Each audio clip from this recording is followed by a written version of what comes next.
हम जो हैं वाल्मीकि रामायण का आस्वादन कर रहे हैं। और वाल्मीकि रामायण विशेषतया हम जो है बालकांड हमने आरंभ किया है। और आप सभी लोग जानते ही होंगे कि ये बालकांड के शुरुआत के पहले हमने उत्तरकांड से शुरुआत की। उत्तरकांड से शुरुआत होते हुए हमने देखा कि किस प्रकार से वाल्मीकि जी जो रत्नाकर थे वो वाल्मीकि जी बने। और वहाँ से हमने आगे बढ़े और बालकांड में भगवान रामचंद्र जी के 16 गुण के बारे में हमने चर्चा की। और पिछले हफ्ते हमने चर्चा की किस प्रकार से वाल्मीकि जी ने सबसे पहला श्लोक जो शोक से उत्पन्न हुआ, मां निषाद प्रतिष्ठाम तमगमः मदन शाश्वती समाह यत् क्रौंच मिथुनादेव ममदम काम मोहितम। यह श्लोक किस प्रकार से उसका आविर्भाव हुआ और उसका अर्थ आज हम जान रहे थे। आज कथा यहां से जो है और तेजी से आगे चलेगा। और यहां से आप सभी लोग जो हैं बहुत परिचित हैं रामायण और आपने कई बार सुना है। इतना जो बैकग्राउंड हमने दिया था, इसका पूर्व भाव जो हमने दिया था, वो इसलिए था कि हम समझ पाए कि किस प्रकार से ये सारे कांड एक साथ जुड़े हुए हैं। तो आइए आज का क्लास आरंभ करते हैं मंगलाचरण के द्वारा। आशा करता हूं कि आज का क्लास आप सबको जो है राम भक्ति की ओर अग्रसर करेगा और आप सबको भक्ति में और मार्गदर्शन जरूर मिलेगा। ओम अज्ञानतिमिरान्धस्य ज्ञानाञ्जनशलाकया चक्षुरुन्मिलितं येन तस्मै श्रीगुरवे नमः। श्रीचैतन्यमनोभीष्टं स्थापितं येन भूतले स्वयं रूप कदा मह्यं ददाति स्वपदान्तिकम्। वन्देऽहं श्रीगुरो श्रीयुतपदकमलं श्रीगुरुन् वैष्णवांश्च श्रीरूपं साग्रजातं सगण रघुनाथान्वितं तं सजीवं साद्वैतं सावधूतं परिजनसहितं कृष्णचैतन्यदेवं श्रीराधा कृष्णपादान् सगण ललिता श्रीविशाखान्वितांश्च। हे कृष्णा करुणा सिंधो दीनबंधो जगतपते गोपेश गोपिका कांत राधा कांत नमोस्तुते। तप्त कांचन गौरांगी राधे वृंदावनेश्वरी वृषभानुसुते देवी प्रणमामि हरिप्रिये। वाञ्छाकल्पतरुभ्यश्च कृपा सिन्धुभैव च पतितानां पावनेभ्यो वैष्णवेभ्यो नमो नमः। नमः ओं विष्णुपदाय कृष्णपृष्ठाय भूतले श्रीमते भक्तिवेदान्त स्वामिन् इति नामिने। नमस्ते सारस्वते देवे गौरवाणी प्रचारिणे निर्विशेष शून्यवादी पाश्चात्य देश तारिणे। जय श्री कृष्ण चैतन्य प्रभु नित्यानंद श्री अद्वैत गदाधरा श्रीवासदि गौर भक्त वृंद। हरे कृष्णा कृष्ण कृष्ण हरे हरे हरे राम राम राम हरे हरे। मूकं करोति वाचालं पंगुं लंघायते गिरिं यत्कृपातमहं वन्दे श्रीगुरुं दीनतारिणं परमानन्दमाधवं श्रीचैतन्य ईश्वरं। हरि ओम तत्सत्। कूजन्तं राम रामेति मधुरं मधुराक्षरम् आरुह्य कविता शाखां वन्दे वाल्मीकि कोकिलम्। वाल्मीकि मुनिसिंहस्य कविता वनचारिणः शृण्वन् रामकथा नादं को न यातु परां गतिम्। रामाय रामभद्राय रामचंद्राय वेदसे रघुनाथाय नाथाय सीताय पते नमः। वेद वेद्ये परे पुंसी जाते दशरथात्मजे वेद प्राचेत सादासीत साक्षात रामायण आत्मना। सभी भक्तों का हार्दिक स्वागत है। हम बालकांड के बारे में चर्चा कर रहे हैं और अब तक हमने देखा है, जो पहली बार इस कथा में जुड़ रहे हैं उनके लिए विशेष रूप से परिचय देना चाहता हूं कि हम वाल्मीकि रामायण अभी तक हमने देखा कि किस प्रकार से रत्नाकर जो थे वाल्मीकि बने ब्रह्मा के आशीर्वाद के कारण। उससे पहले हमने देखा कि सीता मैया और सीता मैया का क्या आग्रह था उत्तर रामायण में। जहां पर वे वाल्मीकि जी के आश्रम तक पहुंचना चाहते थे और गर्भवती थी, और वे अपने शिशु का जन्म जो है वे वाल्मीकि जी के आश्रम में ही उनका जन्म देना चाहती थी। और वाल्मीकि जी जब उन्होंने सीता मैया को देखा तो उनके मन में ये प्रश्न उठे कि भगवान रामचंद्र जी में ये सारे गुण उपस्थित हैं कि नहीं। उन्होंने नारद से परिप्रश्न किया, प्रश्न किया। नारद ने कहा कि ये 16 गुण जो हैं वे और किसी के पास नहीं, बिल्कुल रामचंद्र जी में ही उपस्थित थे। यह कहकर अदृश्य हो गए। और उसके बाद वे जब भरद्वाज मुनि के साथ तमसा नदी में स्नान करने गए तो उन्होंने देखा कि पेड़ के ऊपर दो पक्षी जो हैं बैठे हुए हैं, क्रौंच पक्षी जो हैं वे बैठे हुए हैं, और दोनों काम के वासना में, प्रेम में रत हैं। और उसी समय एक निषाद यानी कि एक हंटर जो है वहां पर आकर उस नर पक्षी को मार गिराते हैं, जिसके कारण जो है वो जो स्त्री पक्षी है वह काफी विडंबना में आ जाती हैं। और यह दृश्य देखकर शोक उत्पन्न होता है वाल्मीकि जी के मन में, और वही शोक हृदय के अंदर से उसका उद्गम होता है और वो जिह्वा के तट पर आकर श्लोक बन जाता है। और वो सबसे पहला श्लोक जो उन्होंने कहा वो एक शाप के रूप में बाहर सभी को सुनाई देता है। जो श्लोक है, मां निषाद प्रतिष्ठाम त्वमगमः मदन शाश्वती समाह यत् क्रौंच मिथुनादेवं ममदम काम मोहितम। यह श्लोक हमने इसका विभिन्न प्रकार के अर्थ देखना हमने आरंभ किया है, और उस विभिन्न प्रकार के अर्थों में हम देखने वाले हैं कि विशेष रूप से वे क्या कहना चाह रहे हैं। तो आइए उस श्लोक को वापस एक बार पुनः जो है हम देखते हैं, और उस श्लोक को देखते हुए हम उसके अन्य अन्य जो जितने भी अर्थ हैं उसको भी जानने की कोशिश करते हैं। आपके स्क्रीन पर अभी आपको दिखाई देगा वो जो श्लोक हम जो कह रहे थे, अभी उच्चारण कर रहे थे। आशा करते हैं कि आप सबको दिखाई दे रहा है। यस। तो यह श्लोक पहले बालकांड के दूसरे सर्ग यानी कि दूसरे सर्ग, हर सर्ग यानी कि चैप्टर्स होते हैं, उसमें आपका 15वां श्लोक है। मां निषाद प्रतिष्ठाम त्वमगमः शाश्वती समाह यत् क्रौंच मिथुनात् एक मवदीहि काम मोहितम। यह श्लोक है। इस श्लोक में हमने पिछली बार कहा था कि यह शब्द किससे शुरू हो रहा है। आप सभी लोग जो हैं, जिन जो पिछली बार क्लास में उपस्थित है, वे कृपया करके बताएं कि कौन से शब्द से शुरू हो रहा है। माँ। माँ। और यहाँ पर माँ क्या प्रतीत होता है। मंगलाचरण। मंगलाचरण, बिल्कुल सही। पर अगर ऊपरी ऊपर इस श्लोक का अर्थ देखें तो इस श्लोक इस प्रकार है कि हे निषाद यानी कि हे जानवरों को मारने वाले हंटर, हे निषाद, आपका कभी भी यश नहीं होगा। क्यों? क्यों यश नहीं होगा? क्योंकि आपने उन क्रौंच पक्षियों जो अपने आप से प्रेम में रत थे, जो काम वासना से मोहित थे, उनमें आपने एक का वध कर दिया।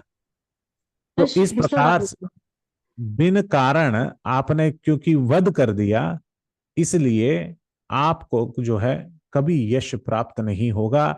तुम्हारा जो है कीर्ति और यश यहीं पर विनाश हो जाएगा और आजीवन काल तक यश बिल्कुल नहीं होगा।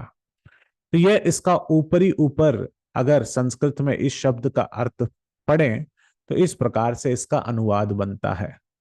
तो वाल्मीकि जी सोचने लगे कि यह अनुवाद इस प्रकार बन गया तो ये तो शाप हो गया। मेरा सबसे पहला अनुष्टुप छंद में मेरे जिह्वा से निकला हुआ यह श्लोक जो आदि काव्य के नाम से जाना जाता है, ये श्लोक सबसे पहले आरंभ हुआ, मैं तो रचना करना चाहता था, भगवान रामचंद्र जी के 16 गुण को बताते हुए रामायण की रचना करना चाहता था, पर यहाँ तो विपरीत परिस्थितियां दिख रही हैं। यहाँ पर तो मैंने श्लोक नहीं, श्लोक के साथ मैंने शाप उच्चारण किया है। तब ब्रह्मा जी ने उन्हें समझाया कि एक बार इसे पुनः पढ़िए। तो उन्होंने कहा मैंने तो लिखा नहीं है ये कहीं पर। तो भारद्वाज मुनि को कहा कि तुमने तो सुना होगा। तो उन्होंने कहा मैं श्रुतिगण हूं, मैं जो सुनता हूं एक ही बार मैं उसे याद कर लेता हूं, मुझे अलग सा नोट्स नहीं चाहिए, मुझे अलग से ट्यूशन क्लास जाने की जरूरत नहीं है, मुझे अलग से जो है टीचर सेकंड एक्स्ट्रा क्लास लेने की जरूरत नहीं है। एक बार गुरु मुखा पद्मा वाक्या चित्ते ते कोरिया एक किया। एक बार गुरु के मुखारविंद से एक बार अगर कथा सुन ली, एक बार श्लोक सुन लिया तो वो तुरंत याद हो जाता है। तो भरद्वाज जी वापस दोहराए, मां निषाद प्रतिष्ठाम त्वमगमः शाश्वती समाह यत क्रौंच मिथुनात् एकम अवधि ही काम मोहितम। जिस प्रकार से उन्होंने ये श्लोक कहा, ब्रह्मा जी ने कहा कि मां मंगलाचरण श्लोक है। ये शब्द माँ, इतने सारे शब्द हैं, इतने सारे लेटर्स हैं, उनमें से वाल्मीकि जी ने कौन सा चुना? वाल्मीकि जी ने चुना यह शब्द जिसका नाम है माँ, माँ निषाद। और माँ किसका प्रतीक है, किसको संबोधित करते हैं? हमने ये भी देखा था, किसको संबोधित करते हैं? माधव। माधव। ओके, कृष्ण को? तो कृष्ण यहाँ पर आ रहे हैं क्या? यमुना माता जी बोलिए। हरे कृष्ण प्रभु जी। हाँ, जी प्रभु जी, माँ शब्द माधव को संबोधित करता है और माधव का मतलब है कि जहाँ पर जिसके वक्षस्थल में लक्ष्मी जी निवास करती हैं। बिल्कुल। तो यहां पर मां शब्द जो है लक्ष्मी जी, श्री लक्ष्मी जी का संबोधन है यहाँ पर। माधव यानी कि जिनके वक्ष स्थल पर लक्ष्मी जी नित्य निवास करती हैं, श्रीनिवास। क्योंकि निषाद, निषाद यानी कि जो सबसे पास निकटतम, जो वहां पर लक्ष्मी निवास करती हैं। तो यह दो शब्द ब्रह्मा जी ने कहा, यह जो शब्द जो है ये तो श्रीनिवास, ये तो विष्णु जी हैं, इस विष्णु जी हैं, ये विष्णु जी जो हैं इनका प्रतिनिधि है। और इसलिए यह शब्द जो है माँ शब्द पुनः पुनः इस श्लोक में आता है। पहले माँ, फिर उसके बाद मगमः, समाह, मवदिहि और मोहितम। माँ माँ माँ माँ, ये आद्य में है, बीच में है और अंत में भी है। शुरुआत में है, बीच में भी है, अंत में भी है। तो कहने का तात्पर्य यह है कि जो शब्द इस महालक्ष्मी यानी कि श्री यानी कि लक्ष्मी जी को संबोधित करता है, वो अगर शुरुआत में है, बीच में है और अंत में भी है, तो काव्य रूप से ये तो मंगलाचरण ही हुआ। मंगल की कामना जो है यहाँ पर हम कर सकते हैं। और उन्होंने कहा, ब्रह्मा जी ने कहा कि इसका अर्थ इस प्रकार है, हे निषाद यानी कि हे रामचंद्र जी जो विष्णु के अवतार हैं, तो आप जो हैं, आपका यश, देखिए पहले अर्थ यह था कि हे हंटर, हे निषाद, आपका यश खत्म हो जाएगा। पर यहां पर उसको संधि विच्छेद करके कह रहे हैं कि हे विष्णु जी, आपका यश कीर्तिमान रहेगा, आपका यश आजीवन काल तक रहेगा। क्यों? ऐसा क्यों? इसलिए रहेगा क्योंकि शाश्वत रहेगा आपका कीर्ति। क्यों? क्योंकि आपने दो पक्षियां जो काम वासना से पूरी तरह से शिकस्त थे, यानी कि रावण और मंडोदरी, यह दोनों जो है, मंडोदरी तो पतिव्रता स्त्री थी ही, पर रावण काम वासना के कारण सीता को अपहरण कर कर ले गया। तो आप जाकर वापस लक्ष्मी जी को अपने साथ आपने जोड़ लिया, और उसी कारण आपने पुलस्त्य के जो पौलस्त्य वध यानी कि रावण जी को आपने संहार किया। और उस कारण यह जो गाथा है, यह जो रामायण है, इसको हर कोई गाएगा। तो इस प्रकार से इस श्लोक का इस प्रकार से भी अर्थ बनता है। और उन्होंने यह भी कहा उन्होंने यह भी कहा कि इसके दूसरे तरीके से अगर देखा जाए तो इस रामायण का दूसरा अर्थ भी हम देख सकते हैं। किस प्रकार से देख सकते हैं? उन्होंने कहा कि यह शब्द निषाद, अभी देखिए मैंने कहा कि ये वाल्मीकि जो रामायण है ये आदि काव्य है, इसको गाया जाता है। मां निषाद प्रतिष्ठाम त्वमगमः मदः श्वाश्वती समाह यत्क्रौंच मिथुना देव मवदीहि काम मोहितम। अगर आप देखें तो यह जो श्लोक है इसको करुणा के भाव में बोला जा रहा है। क्यों करुणा उत्पन्न हो रहा है हृदय में? किसके हृदय में? वाल्मीकि जी के हृदय में करुणा उत्पन्न इसलिए हो रहा है क्योंकि वे देख रहे हैं कि दो पंछियों में से एक पंछी को मार गिराया है और दूसरी पंछी जो है तड़पड़ा रही है, कह रही है कि कहां से ये बाण फेंका गया, किसको मारा गया, ये किस प्रकार से मार दिया। तो ये करुणा उत्पन्न हो रहा है। और जो स्वर जानते हैं, जो गायन जानते हैं, गाते हैं, वे जानते हैं कि 7 स्वरों में से नाट्य शास्त्र के 6ठे अध्याय में 19वां चैप्टर और 28वें चैप्टर में अगर नाट्य शास्त्र देखें भरत मुनि का, तो वह उस नाट्य शास्त्र में गान के बारे में बताया गया है और उस गान में स्वरों के बारे में बताया गया है। उनमें से एक स्वर है निषाद स्वर। निषाद स्वर क्या रस को आस्वादन कराता है? करुणा के भाव को आस्वादन करा सकता है। गंधर्व और निषाद ये दोनों जो हैं ये एक करुणा, एक सेंटिमेंट जो है करुणा का भाव प्रतीत करता है। तो यहां पर काव्य है इसलिए वो निषाद शब्द जो है काव्य के रूप में, संगीत के रूप में भी अगर देखा जाए तो यह रामायण, अगर कोई संगीतकार है तो वो भी इसका आस्वादन कर सकते हैं, उसी में लय हो सकते हैं। हर श्लोक को स्वरों के द्वारा उच्चारण करते उस स्वर के साथ उस भाव का अगर वे आस्वादन करने लगे तो एक एक श्लोक पूरे आजीवन काल तक आस्वादन कर सकते हैं। तो ब्रह्मा जी ने कहा क्योंकि ये आदि काव्य है तो यहाँ पर निषाद शब्द का इस्तेमाल इसके लिए भी हुआ है क्योंकि यह जो है वाचिका यानी कि ये मीनिंग और ये उद्देश्य प्रकट करता है कि ये करुणा का भाव है। और करुणा तो है ही। भगवान रामचंद्र जी दैत्यों के पास भी आते हैं और देवताओं के पास भी आते हैं। देवताओं का बात सुनकर ही वे रावण को वध करने के लिए आए, है कि नहीं? तो वे आए रावण को वध करने के लिए। अब मेरा प्रश्न यह यहाँ पर यह उठता है कि क्या भगवान सच्ची में भक्तों के प्रति भावुक ज्यादा है कि दैत्यों के प्रति? क्या भगवान की करुणा भक्तों के प्रति ज्यादा है या दैत्यों के प्रति? आपका क्या कहना होगा अगर आपको ये प्रश्न पूछा जाए कि is Lord Ramchandra more partial towards devotees और टुवर्ड्स डीमंस? किसके प्रति भगवान जो है कृपालु ज्यादा है? इस सवाल का क्या जवाब होगा? भक्तों के प्रति। हाँ राधिका माता जी। भक्तों के प्रति। भक्तों के प्रति, राधिका माता जी बोल रही है भक्तों के प्रति। और कोई? यस प्रभु जी, भक्तों के प्रति ही लगता है। वंदना माता जी कह रही है भक्तों के प्रति। रेखा निकुम माता जी कह रहे हैं भक्तों के, वरना भक्त बनेंगे ही क्यों? हाँ, वरना तो दैत्य बने घूमेंगे। हाँ, यस, हरे कृष्णा। दैत्यों के विनाश के लिए प्रभु। अभी आप एक चीज बताइए, अगर जितने लोगों ने भक्तों के प्रति कहा, अब हम बारंबार देखते हैं शास्त्र और सब जगह उल्लेखन है कि इंद्र काफी कठिनाइयों और परिस्थितियों में आ जाते हैं, बलि महाराज आ जाते हैं, उनका सिंहासन छीन लेते हैं।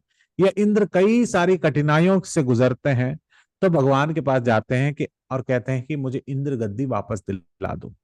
भगवान भी आते हैं और इंद्र गद्दी जो है उसको वापस दिलाते हैं, इंद्र पद जो है उसको वापस दिलाते हैं। उसके बाद जब भगवान खुद पारिजात के पुष्प को लेने जाते हैं तो इंद्र बोलते हैं कि आप बिल्कुल नहीं ले सकते, ये तो मेरा संपत्ति है। कृष्ण को भगा देते हैं। कृष्ण वहां पर लड़ाई कर कर पारिजात का पुष्प लेकर आते हैं द्वारका में। तो कहने का तात्पर्य यह है, आप हमें सोचना चाहिए कि अगर देवों के प्रति अगर देवों के प्रति भगवान जो है, बाकी जो है म्यूट हो जाएं तो अच्छा होगा। तो देवों के प्रति अगर भगवान कृपा प्रदान कर रहे हैं तो इसका मतलब यह है कि उन्हें शुद्ध भक्ति प्राप्त होनी चाहिए, वैकुंठ गमन होना चाहिए। पर इस प्रकार तो नहीं हो रहा। वे क्या कर रहे हैं, वे वापस अपने इंद्र पद पर जाकर बैठ रहे हैं और आस्वादन कर रहे हैं। और आस्वादन करने के बाद वे क्या कर रहे हैं, वे अब भगवान को ही भूले जा रहे हैं। वो बिल्कुल भगवान को भूले जा रहे हैं। तो भगवान को भूले जाने के कारण वे कभी भी जो है वे भगवान को पूर्ण भक्ति के रूप में आस्वादन नहीं कर पा रहे हैं। वहीं अगर आप दैत्यों को देखो तो थोड़ा सा उद्यम मचाते हैं, भगवान तुरंत आते हैं, दैत्यों का संहार करते हैं, तुरंत वे वैकुंठ चले जाते हैं। वापस परिस्थिति उत्पन्न नहीं होता कि वे वापस इस धरती पर, धरातल पर, या फिर अपने ही निज धाम में वे कुदृष्टि के कारण इस प्रकार से कुछ कार्य करें जिससे वे भक्ति से मार्ग पथभ्रष्ट हो जाएं। तो कई बार भागवत में वर्णन आता है, आप तो इम्पार्शियल हैं, आप किसी के प्रति पार्शियलिटी नहीं करते हैं, पर फिर भी ऐसा लगता है कि आप दैत्यों के प्रति विशेष रूप से करुणा प्रदान करते हैं, एक ही झटके में मार देते हैं और उन्हें वैकुंठ प्रदान करते हैं। तो अगर देखा जाए तो भगवान रामचंद्र जी भी इसी प्रकार से कार्य कर रहे हैं कि वे जो है दैत्यों के प्रति भी उतने ही करुणा प्रदान कर रहे हैं। पर यह बात बिल्कुल सच है कि भक्तों के प्रति उनका जो आदान प्रदान है, उसका जो रस है, वो काफी आनंददायक है। इसलिए भक्तों के साथ वे कई समय बिताने के कारण वे भक्तों के प्रति विशेष रूप से कृपा अनुकंपा दे रहे हैं। पर यह कहना बिल्कुल गलत होगा कि भगवान जो हैं वे दैत्यों के प्रति अनुकंपा या कृपा नहीं प्रदान कर रहे हैं। तो यहाँ पर हम देख सकते हैं बहुत सुंदर तरीके से ये जो करुणा है यह यहाँ पर प्रतीत हो रहा है। ब्रह्मा जी कह रहे हैं कि ये है मां निषाद प्रतिष्ठाम त्वमगमः। निषाद शब्द का भी इस्तेमाल किया गया है। उसके बाद हम देखते हैं कि इसका एक तीसरा मीनिंग भी है इस श्लोक का। कहते हैं कि मां यानी कि लक्ष्मी जी, निषाद यानी कि विष्णु जी, और आपका जो है निरंतर रूप से यश बना रहेगा, क्योंकि यह गाथा जो है, यह रामायण का गाथा, यह रामायण की कहानी जो है, ये निरंतर रूप में चलता रहेगा। निरंतर रूप में इसका, शाश्वत रूप में इसका गुणगान चलता रहेगा। कब तक चलता रहेगा? वाल्मीकि जी ये भी कहते हैं, यावत् स्थास्यन्ति गिरयः सरितः च महीतले तावत रामायण कथा लोकेशु प्रचरिष्यति। यावत् स्थास्यन्ति गिरयः, गिरी यानी कि किसे कहते हैं? गिरिराज। गिरी किसे कहते हैं? पर्वत। पर्वत, बिल्कुल सही।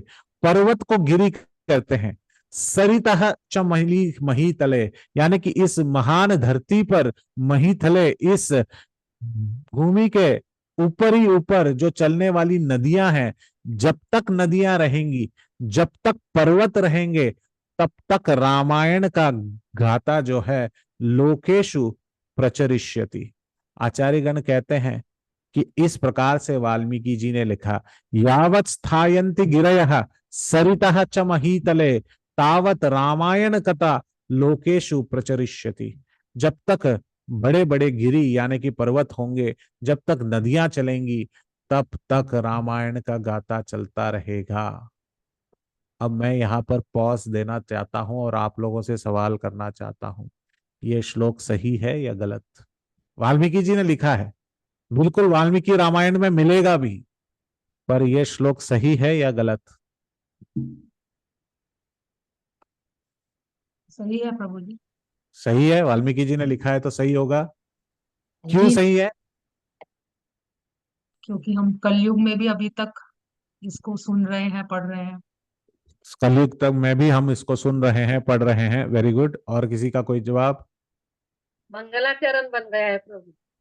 मंगलाचरण श्लोक है, तो मंगल कामना कर रहे हैं। बिल्कुल सही रेखानित माता जी, बहुत बहुत धन्यवाद। पर आचार्यगण कहते हैं इस श्लोक को इस प्रकार नहीं पढ़ना चाहिए। बोले प्रभु जी क्यों? वाल्मीकि जी ने इसी प्रकार लिखा है तो इसी प्रकार पढ़ेंगे ना, इसको अलग तरीके से क्यों पढ़े? बोले इसको उल्टा पढ़ना चाहिए। बोले कैसे उल्टा? तावत रामायण कथा लोकेश प्रचरिष्यति यावत स्थायन्ति गिरयः सरितः च महीतले। जब जब रामायण का कथा जब तक चलता रहेगा तब तक पर्वत और नदी बनते रहेंगे और पर्वत और नदी चलते रहेंगे।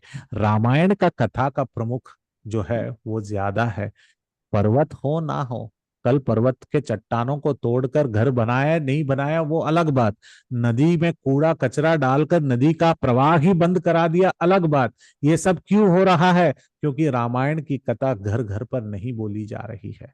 अगर रामायण के कथा सुनेंगे, अगर रामायण सुनेंगे तो लोगों में यह भक्ति की भावना जो है बिल्कुल प्रचलित होगी। और उस भक्ति भावना के कारण एक गुण जो भगवान रामचंद्र जी का है, सर्वभूतेषु को हितः, यानी कि सारे जीव राशि जितने भी हैं उन सब के साथ समागम करुणा का आदान प्रदान होगा, सब में भक्तिमय वातावरण होगा। और तो यहाँ पर कूड़ा कचरा नहीं डालेंगे, पर्वत पर शोषण नहीं करेंगे, वहां के चट्टानों को नहीं चुराएंगे, और इस प्रकार पर्वत भी शाश्वत रहेगा, नदियां भी शाश्वत रहेंगी, निर्मल जल होगा, और जहां जहां पर रामायण की कथा होगी।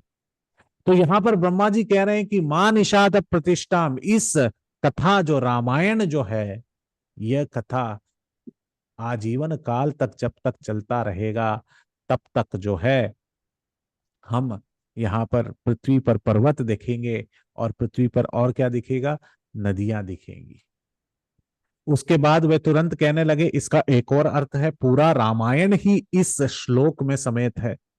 देखिए कितना कोड मैसेज, पहले श्लोक जो उन्होंने उच्चारण किया, जो शोक के कारण श्लोक उत्पन्न हुआ, उसमें पूरा रामायण सम्मिलित है। कैसे प्रभु जी? आइए देखते हैं। पहले कहा कि मां निषाद, इन दो शब्दों को ले लीजिए। मां निषाद यानी कि लक्ष्मी जी और विष्णु जी का एक साथ समागम, एक साथ होना, यह प्रतीत होता है कहां पर? बालकांड में, जिसका हम आस्वादन कर रहे हैं। विवाह, सीता और राम का विवाह किस कांड में हुआ? बालकांड में। तो ये मां निषाद, पहले जो दो शब्द हैं, ये जो शब्द बालकांड का प्रतीक है। प्रतिष्ठाम त्वम अगमः, आगम, इसका शब्द का अर्थ है जहां पर जा नहीं सकते, जहां पर पहुंचना बहुत कठिन है। शहर में तो पहुंच सकते हैं, कहां पर जाना कठिन होता है? वन में। वन में जाना कठिन होता है, मगर वहां पर जाकर उन्होंने क्या किया? उन्होंने अपने पितृ के वाक्य का परिपालन किया। दशरथ महाराज जी ने कहा कि तुम वन चले जाओ रामचंद्र, तो तुरंत उन्होंने कहा कि जी पिताजी। हम होते तो पूछते थे कहां से आए पिताजी, किस प्रकार से बोल रहे हैं, क्यों बोल रहे हैं, आपके ऊपर खेस ठोक देंगे, इस प्रकार हम कहेंगे। मगर रामचंद्र जी ने कहा कि बिल्कुल नहीं, आपकी आज्ञा है। पितृ वाक्य परिपालनम, यानी कि पिताजी ने एक बार कह दिया तो कह दिया, तो उसके वाक्य को पूरी तरह से हम जो है कहने लगे कि हम जो है उसका परिपालन करेंगे। तो प्रतिष्ठाम त्वम अमगम, अगम मतलब कि आप पिता के वाक्य का परिपालन करने के लिए वन के प्रति प्रस्थान कर गए, और वहां पर भी आपने जो है वन में जाने का निश्चय लिया। यह पूरा अयोध्या कांड जो है यहां पर पता चलता है। तो मां निषाद अगर बाल कांड है, तो प्रतिष्ठाम त्वम अगम यह अयोध्या कांड है। शाश्वती समाह यानी कि निरंतर शाश्वत रहेंगे, यश पूर्ण रहेंगे। कहां पर? जहां पर उस वन में जितने भी ऋषि मुनि उपस्थित थे उनकी भक्ति शाश्वत रहेगी। आपने उसका परिपालन किया, आपने उन ऋषि मुनियों का आदर किया, आपने उन ऋषि मुनियों को मदद किया। कैसे? जितने भी दानव दैत्य थे उन सबको मारकर, कर दूषण इत्यादि, विराट इत्यादि अनेक जो दानव थे उन सबको आपने मार गिराया, राक्षस जो थे उन्हें मार गिराया, और उनको मार गिराने के कारण भक्ति हमेशा शाश्वत रही, तो इसलिए शाश्वती समा। तो यह आरण्य कांड दर्शन कराता है हमें। क्रौंचयो, क्रौंचयो यानी कि क्रौंचयो एकम काम मोहितम, ये 3 शब्द, इसके अलग अलग अर्थ हैं, अलग अलग कांड हैं। क्रौंचयो यानी कि 2 पक्षी जो काम वासना से एक साथ उपस्थित थे। कौन? वाली और तारा।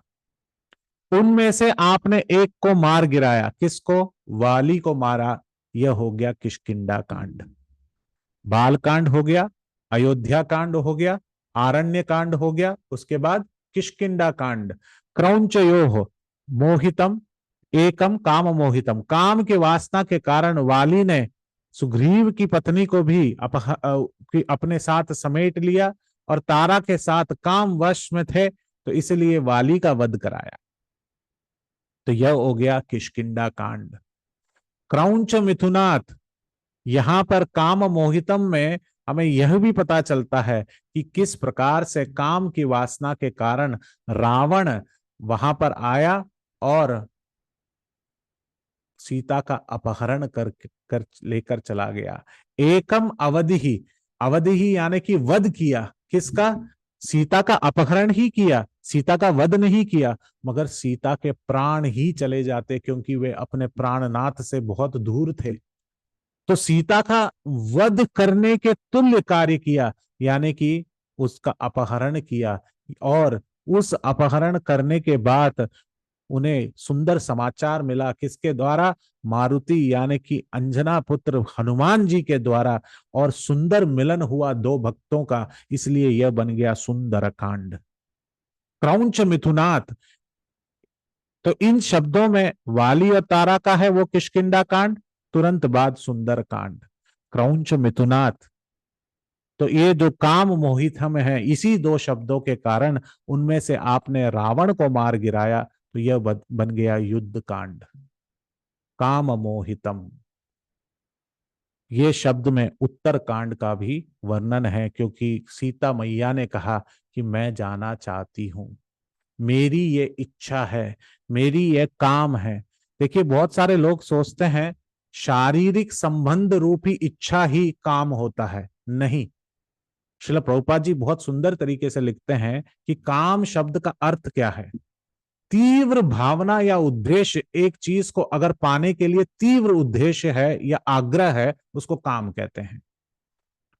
कई सारे लोग बोलते हैं कि बच्चों में काम नहीं होता, अगर उसे आइसक्रीम चाहिए, वो रोज सोचता है मुझे आइसक्रीम चाहिए, आइसक्रीम चाहिए, आइसक्रीम चाहिए, तो उसको भी काम कह सकते हैं संस्कृत के शब्द के कारण। तो यहां पर काम मोहितम यानी कि सीता मैया का तीव्र इच्छा यह था कि वे जो है वाल्मीकि जी के आश्रम के पास जाएं और वाल्मीकि जी के आश्रम में वे अपने संतानों का गर्भ करें। तो इस प्रकार से जो है हम देख सकते हैं अलग अलग मीनिंग है। तो ये मां निषाद प्रतिष्ठाम तमगमहम मदन शाश्वती समाह यत क्रौंच मिथुना देवम ममदम काम मोहितम के 4 या 5 अर्थ हमने यहीं पर देख लिए, यहीं पर हमने देख लिए। तो इस श्लोक का बहुत सुंदर वर्णन है कि किस प्रकार से पहला श्लोक जो वाल्मीकि जी ने किया, वो वाल्मीकि जी ने जो सृष्टिकरण की, तो वो सृष्टिकरण में कितने सुंदर तरीके से हम देख सकते हैं कि पूरा रामायण इसमें सम्मिलित है। तो हमें यह श्लोक बिल्कुल पढ़ना चाहिए, हमें यह श्लोक याद करना चाहिए। यहां तक कि कई सारे लोगों के जीवन में इसको गुरु मंत्र के नाम से कई सारे लोग देते हैं, पर हरे कृष्ण महामंत्र हमारे लिए पर्याप्त है। श्रील प्रभुपाद जी ने कहा है कि ये महामंत्र पर्याप्त है, पर उसका मतलब ये नहीं है कि हम शास्त्रों के अलग अलग श्लोकों का उच्चारण या उसका मन घड़न पढ़ाई ना करें, हमें कंठस्थ याद होने चाहिए। तो हमारी कोशिश होनी चाहिए कि ये श्लोक जिसके इतने सारे मीनिंग हैं, अगर हम पूरा रामायण 24,000 श्लोक नहीं पढ़ सकते, सिर्फ यह एक श्लोक पढ़ने से सारे 7 कांडों का उच्चारण हो जाता है। तो देखिए कितना अच्छा जो है ये अवसर है, हमें यह श्लोक पढ़ना चाहिए। तो वाल्मीकि रामायण के इस श्लोक के बाद, ये रचना करने के बाद अत्यंत वे प्रसन्न हुए और वाल्मीकि जी ने कहा, पर मैं तो इनका चरित्र जानता नहीं हूं, मैं तो बिल्कुल नहीं जानता। हे मुनिवर, हे ब्रह्मा जी, आप कृपया करके मुझे बताएं कि मैं किस प्रकार से भगवान रामचंद्र जी के चरित्र के बारे में लिखूं। तो ब्रह्मा जी ने उन्हें आशीर्वाद दिया कि जिस प्रकार से एक आंवला अगर किसी के हाथ में रखा दिया जाए तो उसे पलट कर देखने की जरूरत नहीं है। एक आंवला जो है छोटा सा होता है, वो अगर आपके हाथ में रख दिया जाए तो उसे एक नजर से ही आप उस पूरे आंवले को देख सकते हैं।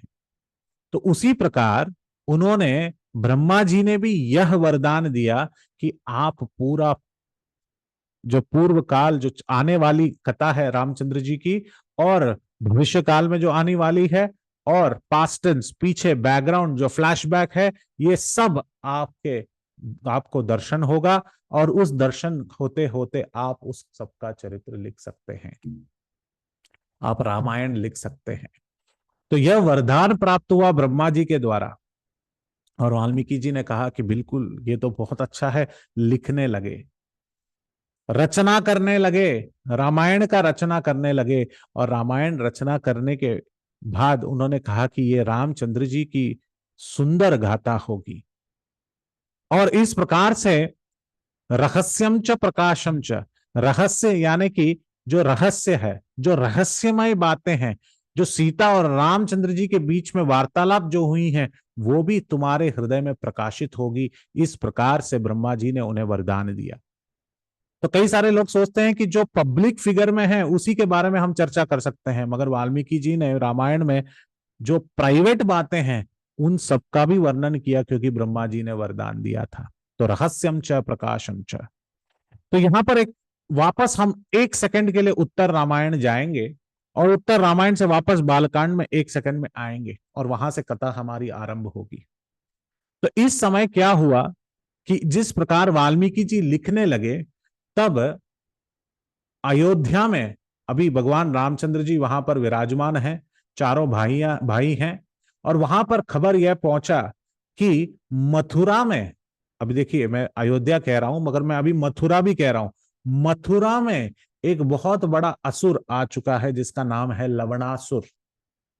आज भी आप मथुरा के ब्रजमंडल में जाएंगे तो महावन में आपको वारुणी पकड़ते हुए बलराम जी के मंदिर के पास शत्रुघ्न जी का मंदिर मिलेगा, वहां पर शत्रुघ्न कुंड भी मिलेगा, और वहां पर शत्रुघ्न जी के द्वारा मारे गए लवणासुर जो असुर है उसके मारे हुए वो मंदिर भी आपको मिलेगा। तो जो ब्रजमंडल में जा रहे हैं अभी कार्तिक के मास में जरूर देखिएगा।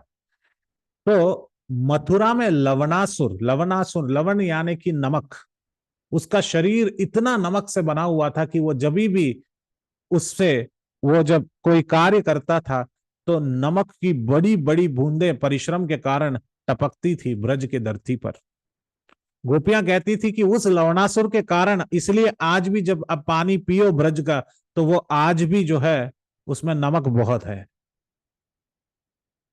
तो गोपियां कहती थी कृष्ण से कि तुम खारे हो, क्यों? क्योंकि लवणासुर यहां पर आया था।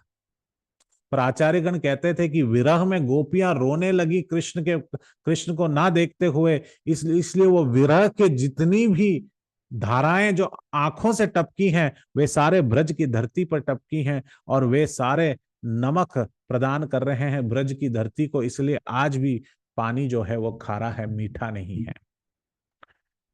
तो ब्रज की ये विशेषता है, पर हम रामायण के बारे में कह रहे हैं। तो शत्रुघ्न को कहा गया कि आप जाइए, शत्रुघ्न सारे शत्रुओं का विनाश कीजिए और आप जाइए और लवणासुर को मार गिराइए। तो वे आते हैं मथुरा, मथुरा आते हैं। तो मथुरा जो है अयोध्या और मथुरा के बीच में गांव आता है विट्टूर, और ये विट्टूर नामक गांव ही वाल्मीकि जी का स्थल है। तो शत्रुघ्न आते हैं और वाल्मीकि जी को देखकर प्रणाम करते हैं। वे देखते हैं कि एक स्त्री, गर्भवती स्त्री है, उसको देखते नहीं है। उनको पता नहीं है कि सीता मैया यहीं पर है, पर वे सुनते हैं कि सीता मैया ने अभी, वो जो गर्भवती स्त्री थी, उन्होंने 2 सुंदर बालक को जन्म दिए हैं, जिनका नाम रखती हैं लव और कुश। शत्रुघ्न सोचते हैं कि उसका नाम क्या है, पूछते हैं तो कहते हैं वन देवी है, क्योंकि वाल्मीकि जी नहीं चाहते कि सीता मैया का यश कहीं कम हो जाए, तो उसका नाम चेंज करके रखते हैं। शत्रुघ्न सोचते हैं ठीक है, मैं जाकर लवणासुर का वध करके वापस आता हूं। तो मथुरा गए, 12 साल मथुरा में वास किए शत्रुघ्न, और लवणासुर का वध करने के बाद जब वापस आए तो ये दोनों बालक जो है बढ़ चुके थे, उनकी आयु बढ़ चुकी थी। ये सब उत्तरकांड में कहा गया है।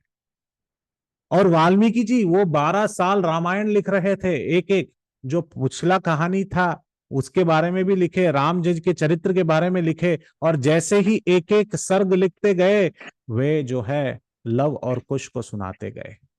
और लव और कुश कोई ट्यूशन एक्स्ट्रा क्लासेस नहीं लेते थे, जैसे कि गुरु के मुख से सुनते थे तो तुरंत सीख जाते थे।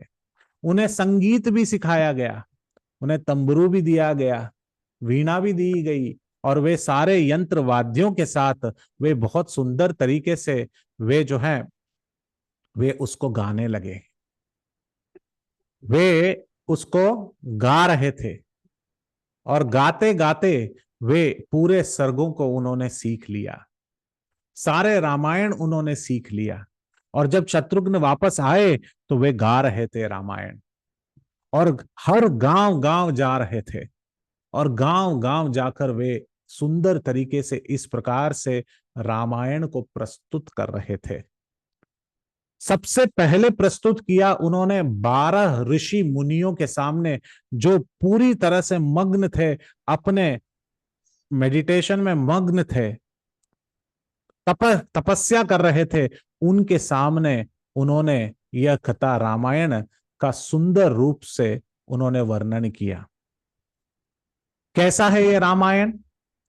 24 सहस्राणि श्लोक नाम्नान्वितं ऋषिः तथा सागर पश्चान 5 कांडानि ततोत्तरम।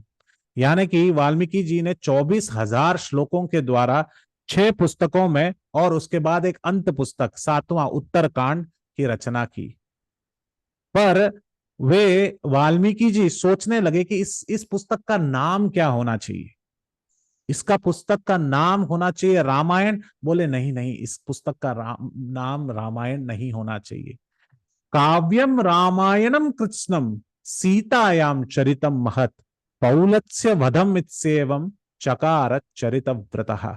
उन्होंने कहा कि बिल्कुल ये रामायण नहीं होना चाहिए, इसका नाम होना चाहिए सीतायनम, क्योंकि सीता के चरित्र के बारे में मैं कहने वाला हूं, सीता के चरित्र के बारे में मैं कह रहा हूं, तो इसका नाम होना चाहिए सीतायनम। सिर्फ पौलस्त्य वध हुआ है, रावण जी का वध हुआ है, उस रावण को वध किया रामचंद्र जी ने, इसलिए रामचंद्र जी का नाम जो है जुड़ गया। मगर पूरी तरह से अगर रामायण पढ़ें तो यहाँ पर हर जगह पर माँ माँ माँ माँ सीता का ही वर्णन है। सीतायाम चरितम महत, अगर ये चरित्र किसी का है तो ये सीता माता का चरित्र है, ये सीता माता की कहानी है।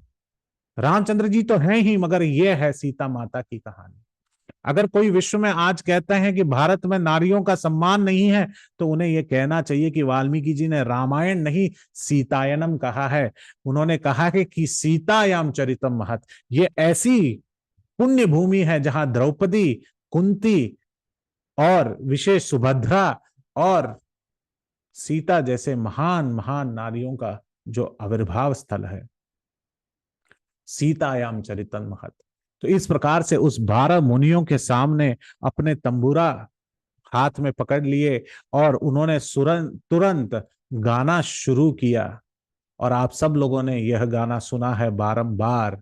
हम कथा सुनाते राम सकल गुण दाम की, हम कथा सुनाते राम सकल गुण दाम की, ये रामायण है पुण्य कथा श्री राम की। ये रामायण है पुण्य कथा श्री राम की। जम्बूद्वीपे भरतखंडे आर्यावर्ते भारतवर्षे एक नगरी है विख्यात अयोध्या नाम की। यही जन्म भूमि है परम पूज्य श्री राम की। यही जन्म भूमि है परम पूज्य श्री राम की। हम कथा सुनाते राम सकल गुण धाम की। ये रामायण है पुण्य कथा श्री राम की। इस प्रकार से सुंदर तरीके से जब वे गाने लगे, मेरी तरह नहीं गाए, हाँ, और सुंदर तरीके से गाए, यंत्र वाद्यों के साथ गाए, तो 12 ऋषि मुनि जो सोचने लगे, वे कहने लगे कि इतनी सुंदर बालक और इतने सुंदर रूप से रामायण प्रस्तुत कर रहे हैं, जो हमने सुना है, जो हमने देखा है। और वे अति मोहित हो उठे। उन्होंने कहा कि हम बड़े हैं और ये बालक हैं, इन्हें कुछ ना कुछ उपहार देना चाहिए। तो वे उपहार लेकर आए। एक ऋषि ने क्या दिया? अलग अलग उपहार लेकर आए। एक ऋषि ने उन्हें कहा कि आप दोनों जो है ब्रह्मचारी बालक दिख रहे हैं, इसलिए आप ये कुशाग्रास जो है, ये कुश नामक का जो घास है, इसे रखिए, आपके कार्य लगेगा। दूसरे ने कहा कि आपका यज्ञोपवीत नहीं हुआ है, उपनयनम यानी कि आपका जनेऊ नहीं हुआ है, तो इसलिए ये जनेऊ पकड़िए, आपको मैं जनेऊधारी अभी बनाता हूं। तीसरे ने कहा कि आप इतने सुंदर तरीके से गा रहे हैं, आपको हिरण का खाल दिया जाएगा, आप ब्रह्मचारी हैं, आप तपस्या में इस्तेमाल करें। चौथे ने कहा कि आपको मैं संवित देना चाहता हूं, आप अग्निहोत्र यज्ञ आदि करेंगे तो उसमें आपको संवित यानी कि जो लकड़ी के जो टुकड़े होते हैं जिसको यज्ञ में जोड़ते हैं, उस संवित उनको दिया गया। दूसरे मुनि ने कहा कि आपके जो शिखा है उसे बांधने के लिए मैं एक रबर बैंड दे देता हूं। आपके शिखा के को पूरी तरह से ऊपर चोटी को बांधने के लिए जो रबर बैंड चाहिए वो मैं दे देता हूं। इस प्रकार से अलग अलग उपहार प्राप्त किए और वे गांव गांव जाते रहे और कहे, कथा सुनाते राम सकल गुण धाम की। यह रामायण है पुण्य कथा श्री राम की। तो एक एक नगर में उनकी यश जो है बढ़ने लगा और उसके बाद इतना यश बढ़ने लगा कि एक बार की बात है, वे अयोध्या नगरी में पहुंचे। अयोध्या नगरी में पहुंचे और अयोध्या नगरी में भगवान रामचंद्र जी भरत और शत्रुघ्न के साथ रथ पर सवार होकर जा रहे थे। तो उन्होंने देखा कि यहाँ पर उस पेड़ के नीचे दो बालक सुंदर रूप से गा रहे हैं। पूरे अयोध्या वासी एक साथ जुटे हुए हैं और ध्यान पूर्वक सुन रहे हैं। राम जी ने कहा कि वहां पर कुछ काव्य सम्मेलन हो रहा है, वहां पर कोई कविता गाई जा रही है, ये इससे पहले कविता हमने कभी सुनी नहीं है, सुंदर लग रहा है। भरत शत्रुघ्न जाकर देखो कि क्या हो रहा है। तो भरत और शत्रुघ्न पीछे पीछे चले। अयोध्या वासी देखे भी नहीं कि भरत और शत्रुघ्न उनके बीचों बीच है, क्योंकि वे रामायण को तीव्र रूप से सुन रहे थे। और जब सुन रहे थे तो भरत और शत्रुघ्न थोड़ा सा देखा कि कौन गा रहा है, तो देखी उनकी छवि। लव और कुश की जब उन्होंने छवि देखी तो भरत और शत्रुघ्न एक दूसरे को देखे कि बोले कि ये छवि कहीं हमने देखा है। तो तुरंत पीछे मुड़कर देखे राम जी को, तो भाई बालक रूप में जैसे हमने रामचंद्र जी को देखा है, उसी प्रकार की छवि आज दिखाई दे रही है इन दो बालकों में। वापस रथ की ओर देखे, वापस उस बालकों की ओर देखे, और वापस रथ की ओर देखे, वापस बालकों की ओर देखे। तो राम जी मुस्कुराने लगे कि ये क्या चल रहा है। तो राम जी स्वयं नीचे उतरे, किसी अयोध्या वासी ने नोटिस नहीं किया। रामचंद्र जी भी आकर सुनने लगे और जैसे ही सुने, पूरी पूरी कहानी जैसे उन्होंने बताई, किस प्रकार से दशरथ महाराज थे, किस प्रकार से अयोध्या नगरी थी। तो राम जी ने कहा ये बिल्कुल सत्य कथन है। देखिए ये बहुत इंपॉर्टेंट है। कोई किसी की आत्मजीवनी लिखे और वह व्यक्ति उसको पूरी तरह से अनुमति या सहमति नहीं दे, तो वह जीवन की जो रचना है उसको परिपूर्ण नहीं माना जा सकता या उसको ऑथेंटिक नहीं माना जा सकता। जिसकी जीवन शैली लिखी है, जिसका ऑटोबायोग्राफी लिखा है, वो जब तक नहीं मानते हैं तब तक हम उसे प्रकाशित नहीं कर सकते। तो यहां पर रामचंद्र जी स्वयं कहते हैं कि जो ये बच्चे गा रहे हैं, देखिए वे जानते नहीं, हाँ, योग माया की इस प्रकार से सुंदर रूप से रचना है कि लीला का आस्वादन करने के लिए भगवान रामचंद्र जी ये नहीं जानते कि वो लव और कुश उनके सामने खड़े हैं, वे उनके ही पुत्र हैं। तो उन्होंने कहा इसको, इस काव्य, इतनी सुंदर रचना जिनकी यश यहां तक, कीर्ति यहां तक पहुंच गई है, इसको ऐसे आस्वादन नहीं करेंगे, इसको एक बड़ी राजसभा में बुलाएंगे। अयोध्या वासी के हर एक अयोध्या वासी का निमंत्रण दिया जाए कि कल जो है राज्यसभा में अगले 32 दिनों तक ये रामायण की कथा गाई जाएगी, इन्हें सिंहासन पर बिठाया जाए, इन्हें यंत्र वाद्य सब कुछ दिया जाए, इन सारे यंत्र वाद्यों के साथ इन्हें सिंहासन पर बिठाइए और सिंहासन पर बैठकर सबको निमंत्रण दीजिए, सभी लोगों को आने दीजिए, राज्यसभा खुली है, हम स्वयं वहां पर उस दरबार में, राज दरबार में, राम दरबार में हम बैठेंगे, वहां पर कौशल्या माता होंगी, वहां पर कैकेयी होंगी, वहां पर मंत्रा भी होगी और वहां पर सुमित्रा भी होगी और वहां पे सारे जितने भी ऋषिगण हैं, विश्वामित्र होंगे, वशिष्ठ होंगे और उसके साथ जितने भी मंत्री हैं, सुमंत्र हैं, सभी होंगे, अयोध्यावासी होंगे, नौकर होंगे, चाकर होंगे, सभी होंगे, सभी लोग उपस्थित होइए, क्योंकि कल जो है यह गाने वाले हैं, सुंदर रूप से रामायण प्रस्तुत करने वाले हैं। तो इस प्रकार से जब कहा गया, हर एक के घर में कोलाहल मच गया, हर एक सोचने लगे कि कल तो जाना है, इसका टिकट मिले या ना मामले। आजकल कुछ लोग कोई एक गाने गाने वाला विश्व भर में टूर कर रहे हैं, उसके पीछे टिकट में लगे हुए हैं। पर यह देखिए, ये इतना सुंदर है कि अपने कार्यों को छोड़कर वे कहने लगे कि कल तो जाना ही है, राज दरबार में बुलाया गया है। क्यों? क्योंकि रामायण का सुंदर कथा होने वाला है।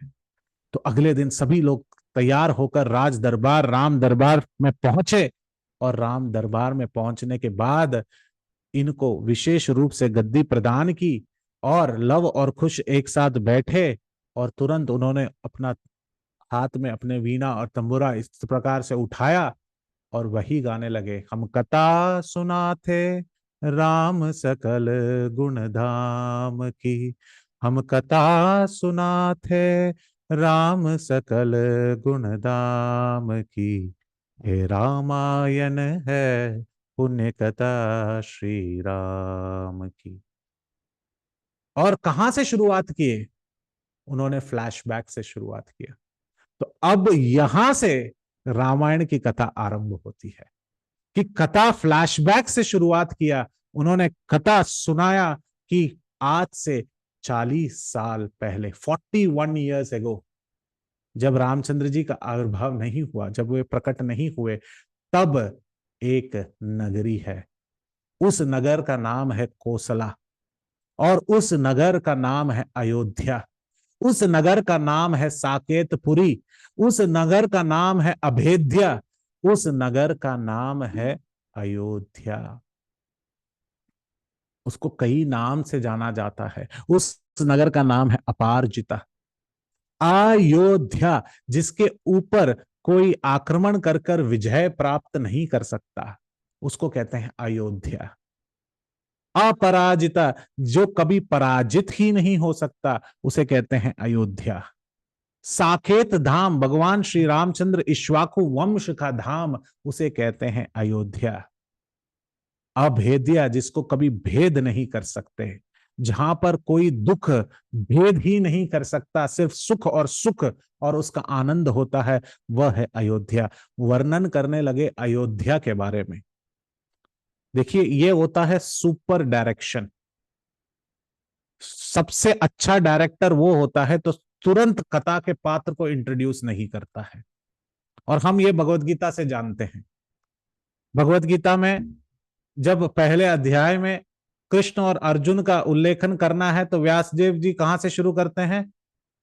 पहले पैन शॉट, ड्रोन शॉट, ऊपर से पूरी रणभूमि है, दोनों साइड सैन्य है, उसके बाद सबसे पहला कैमरा जूम होता है कहां पर? श्वेत वर्ण के अश्वों के ऊपर। पहले ही कृष्ण के मोर मुकुट को नहीं दिखाते, कृष्ण को नहीं दिखाते।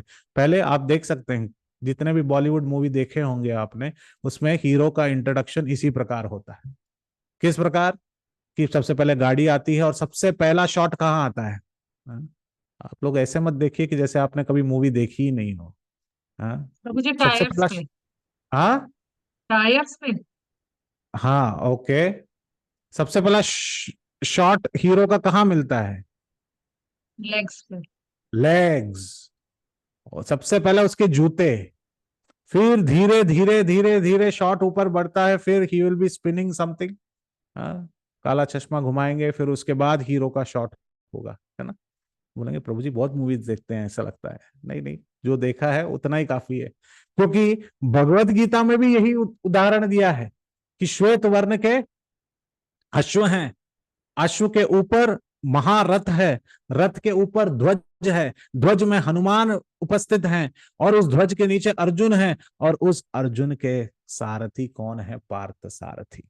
इस प्रकार भगवत गीता में है, तो वहां पर भी इसी प्रकार का डायरेक्शन है। तो वाल्मीकि जी क्यों छोड़ेंगे? वाल्मीकि जी भी जो है ऊपर का ड्रोन शॉट दे रहे हैं। मैं अयोध्या की बात कर रहा हूं। लव और कुश अयोध्या से शुरुआत करते हैं और कहते हैं कि यह सरयू नदी के पास है।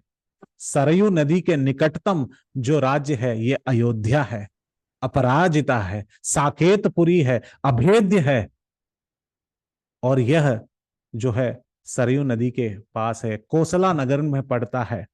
और इसको बनाया गया है मनु ने इसकी रचना की, विश्वकर्मा ने इसकी रचना की। और यहां पर बड़े बड़े राजमार्ग हैं। कितने बड़े हैं? 2 लेन 3 लेन एक्सप्रेसवे नहीं, 12 योजन लंबा और 3 योजन चौड़ा। 1 योजन यानी कि 8 मील, 13 किलोमीटर एक एक योजन बनता है। 12 मतलब 120 मील लंबा और 24 मील चौड़ा। इतना बड़ा राजमार्ग है अयोध्या के बीच में। और यहां पर ऐसे मरुस्थल जैसे नहीं है, हर जगह पर पानी के फव्वारे हैं। वहां पर अलग बेला, चंपा, जूही, चमेली इस प्रकार के फूल गिरे हुए हैं। रस्तों में फूल हैं, हाथी घोड़ा इस प्रकार सवार हैं। बहुत सुंदर नगरी है, वातावरण बहुत शीतल है, निर्मल पानी हर जगह मिलता है। और यहां तक कि जितने भी महल हैं, उन महलों के ऊपर जो उनके गुंबज हैं वे पूरे रत्नों से जड़े हुए हैं। क्योंकि अभी तक ऊपर के ही शॉट दिखा रहे हैं, नीचे तक कैमरा आया नहीं है। अयोध्या ऊपर से दिखा रहे हैं और कह रहे हैं कि अयोध्या कितना सुंदर है।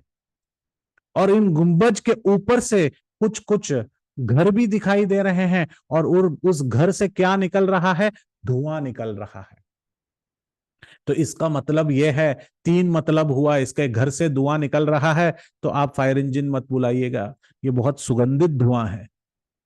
क्यों सुगंधित धुआं है? क्योंकि ये जो धुआएं निकल रही हैं, ये जो धुआं निकल रहा है, यानी कि जो हर एक घर में गृहिणी जो है वो भगवान के लिए भोग अर्पण करने के लिए वो किचन में काम कर रही हैं। और जो सुंदर इसका जो सुगंध है, इससे पता चल रहा है कि अलग अलग व्यंजन जो है बनाए जा रहे हैं राम लल्ला के लिए, अयोध्यावासी के लिए, अपने घर के ठाकुर जी के लिए। और जो ब्राह्मण जितने भी हैं वो यज्ञ कर रहे हैं, अग्निहोत्री हैं, वे यज्ञ में अलग अलग द्रव्य सामग्री उपस्थित करा रहे हैं और यज्ञ में डाल रहे हैं, तो उसका सुगंध अलग। और कई सारे लोग अर्च विग्रह का आराधना कर रहे हैं, तो अगरबत्ती का धुआं अलग। तो रसोई घर में पकवान बन रहे हैं, उसका धुआं, यज्ञ में यज्ञ की धुआं, और उसके साथ ही अगरबत्ती का धुआं, इन सब का एकाग्रित होकर वे धुआएं निकल रही हैं। और अयोध्या के वातावरण में सुगंधित सुगंधित एकदम सुगंधित जो है वातावरण दिखाई दे रहा है। हर एक के घर के अंदर जाएं तो आगुरु नामक अगरबत्ती जलाई जा रही है। सबसे बहुत मुश्किल से मिलता है ये अगुरु, जो कहते हैं शास्त्रों में जो लिखा गया है। मलेशिया के कुछ कुछ जो पर्वत प्रदेश हैं, उस प्रदेशों के कंबोडिया और मलेशिया, इन दोनों जो कंट्रीज में जो कुछ वृक्ष हैं, सिर्फ उनके खाल से निकाली गई अगुरु नामक का जो अगरबत्ती है, ये बहुत विशेष रूप से बहुत कॉस्टली है, बहुत एक्सपेंसिव है। तो वह हर जगह पर, हर घर में किलो किलो में जो है लोग अगरबत्ती जला रहे हैं। तो इतना विश्वविख्यात समृद्ध जो है अयोध्या है। हर एक के घर में जाकर थोड़ा सा कान दें तो बहुत सुंदर से गान चल रहा है, कीर्तन चल रहा है, रामचंद्र जी के गुणगान चल रहे हैं। और एक विशेष रूप से अभी थोड़ा कैमरा थोड़ा जूम कर कर ऊपर से उस फ्रंट शॉट पर लेकर जा रहे हैं। आपको लगेगा प्रभु जी डायरेक्टर थे क्या, ये सब क्या बोल रहे हैं। हाँ? और आप मन में कल्पना कीजिए, वाल्मीकि जी इस प्रकार लिख रहे हैं। वाल्मीकि जी लिख रहे हैं कि मैंने ऊपर तो आपके घर कैसे थे वो तो बता दिया, अब घर का सामने मैं ले जा रहा हूं। घर के सामने द्वार है ही नहीं, द्वार ही नहीं है, डोर ही नहीं है, डोर नहीं है, कोई लैच नहीं है, कोई लॉक नहीं है। प्रभु जी ये कैसा शहर है, कहीं द्वार ही नहीं है। बोले सबके लिए सबका घर खुला हुआ है। आजकल के घर पे क्या होता है, पहले व्हाट्सएप करना पड़ता है, प्रभु जी माता जी मैं आपके घर आ रहा हूं, पहले अनुमति लेनी पड़ती है, फिर अतिथि के नाम पर तिथि निर्णय किया जाता है। ठीक है माता जी आप 7 बजे से 8 बजे के बीच में आइए, 8:30 बजे मुझे कहीं आना है, तो 7 बजे से 8, इसको कहते हैं अतिथि। अतिथि यानी कि जो तिथि और समय के बिना जो प्रकट हो जाए हमारे घर के द्वार के बाहर। पर यहाँ पर तिथि निश्चय होता है, समय निश्चय होता है, ताकि दूसरों को कठिनाई ना हो। अतिथि के आने के कारण कठिनाइयां होती ही हैं, और अतिथि अगर हमारे घर के सामने आ जाए तो उसके पास भी वैकुंठ की तरह हमारे पास भी 7 द्वार होते हैं। पहले वो छोटा द्वार, उसमें से देखते हैं कि कौन आया, अच्छा ये आए तो घर ठीक करो, तो सभी लोग पीछे घर ठीक करने में इकट्ठा हो जाते हैं।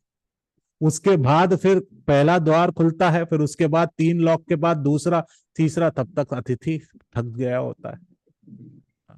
इस प्रकार से द्वार नहीं थे अयोध्या में। तो प्रभु जी चोर लोग आएंगे तो चोर ही नहीं थे अयोध्या में, कोई सिक्योरिटी सिस्टम, कोई सीसीटीवी, किसी चीज का जरूरत नहीं था। क्यों? क्योंकि चोर तभी बनेंगे जब किसी के पास कुछ होगा और किसी के पास कुछ नहीं। अगर किसी के पास कम पड़ा तो वो चोरी करने की कोशिश करेगा, पर यहां पर सब समृद्ध थे तो कौन चोर? बस एक दूसरे को देना चाहते थे, भक्ति देना चाहते थे। तो ऐसा कोई शॉप नहीं था, ऐसा कोई जगह नहीं था जहां पे ताले और जो है चाबी बिकती थी, ताकि इन दरवाजों पर ताले लगाए जाए। ताला बिकता ही नहीं था, ताला बना ही नहीं था, चाहे वो राज खजाना हो चाहे वो घर हो, ताले ही नहीं थे, चाबियां ही नहीं थी, हर एक घर में द्वार ही नहीं थे। इस प्रकार अयोध्या है। पर अयोध्या तो इस प्रकार है, अयोध्या वासी कैसे हैं उसके लिए आप अगले हफ्ते जरूर आइएगा। बहुत बहुत धन्यवाद, thank you very much. Srila Prabhupada की जय, वाल्मीकि रामायण की जय। अयोध्या वासी किस प्रकार थे, उन्होंने क्या पोशाक पहना था, क्या सब्यसाची था, क्या मनीष मल्होत्रा था, ये सारी चीजें हम अगली बार पढ़ेंगे। हरे कृष्णा। अभी रामायण का कथा आरंभ हो चुका है, अयोध्या के बारे में हम चर्चा करने लगे हैं, अयोध्या वासी के बारे में चर्चा करने लगे हैं। आगे आगे इसकी चर्चा और शीघ्र रूप से बढ़ती जाएगी। आशा करते हैं कि आप सभी लोग जुड़े रहेंगे। अगर किसी को कोई प्रश्न है, सवाल है तो पूछ सकते हैं। यदत्र स्खलितम किंचित विद्वांसत् पूरयन्तु तत्, यदत्र सौष्ठवम किंचित तद्गुरोरेव मे नहि। अगर इस वृत्तांत में कोई गलतियां हैं, त्रुटियां हैं, तो वह हरिदास वर्यदास की हैं।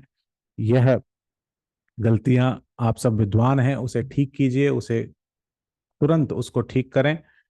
और अगर इसमें कुछ अच्छा लगे आपको जो आपने सुना है, तो वह श्रेय मेरे गुरुजनों को, श्रील प्रभुपाद जी को, वाल्मीकि जी को और कथाकारों को जाता है, मुझे नहीं। बहुत बहुत धन्यवाद, thank you very very much. Hare Krishna. कोई प्रश्न है, सवाल है, कमेंट है, क्रिटिक है, फीडबैक है तो कह सकते हैं। हरे कृष्णा। यस वंदना माता जी, हरे कृष्णा। हरे कृष्णा प्रभु जी, दंडवत प्रणाम। Thank you hello. प्रभु जी, बहुत हमेशा की तरह जब से आप क्लास रहे हैं बहुत डिटेल में आप करा रहे हैं, तो बहुत आनंद आ रहा है। मेरे को 1-2 प्रश्न पूछने थे। ये जो हमारा श्लोक है, 15वां श्लोक जो आप बता रहे हैं दूसरे सर्ग का, माँ निषाद प्रतिष्ठात्मत्वम मगमम, आप इसमें एक वर्ड और बोलते हैं, मधा शाश्वती समा। मधा शब्द उसमें प्रिंट में नहीं आया है जो आप स्क्रीन शेयर कर रहे थे, आई थिंक। ओके, क्या मुझे एक सुनने सेकंड, में? Let me. हाँ, इसके दो प्रिंट आते हैं, एक बार उच्चारण करने के और इसके। मैं आपको वापस, let me take you to the shloka. Okay, Balakanda, divine guidance, 15th shloka. Yes, okay, let me share the screen.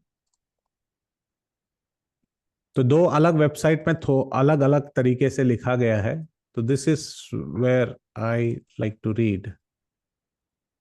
तो इसमें अगर आप देखें तो इसमें लिखा है मां निषाद प्रतिष्ठाम त्व मगमः शाश्वती समाह यत् क्रौंच मिथुना देक मवदीहि काम मोहितम।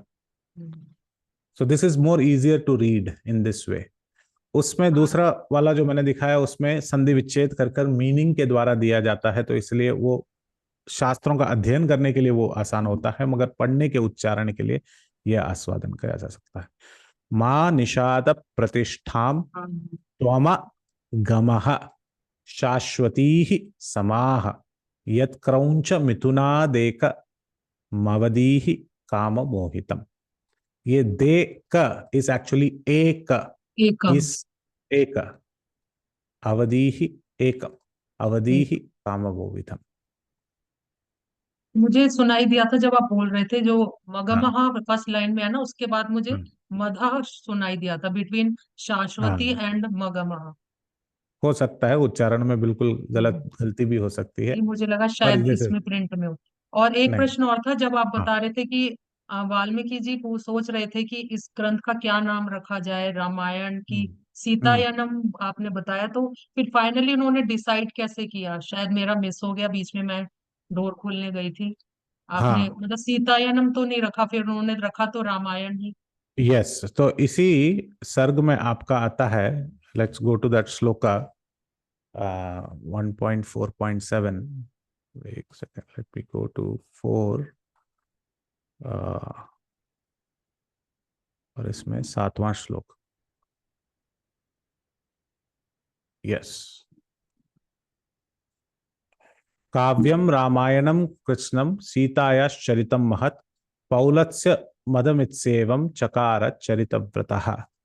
सीता मैया के चरित्र के नाम से उन्होंने कहा सबलाइम लेजेंड ऑफ सीता, यानी कि सीता का चरित्र का ही मैं नाम देना चाहता हूं।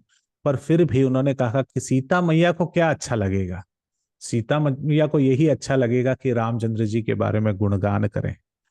तो सीता मैया उस समय पर भी कह रही थी कि राम बिल्कुल, उनमें कोई दोष नहीं है, ये तो मेरा आग्रह था कि मैं वन में आऊं। तो इसलिए उन्होंने वाल्मीकि जी को कहा कि आप रामायण ही रखिए।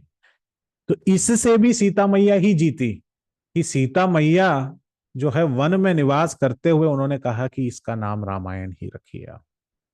तो इसलिए नाम रामायण पड़ा। ओके माता जी, हरे कृष्ण। और किसी को कोई प्रश्न, सवाल, एनीबडी एल्स? और किसी को कोई सवाल? सीता जी ने बोला था रामायण रखने के लिए।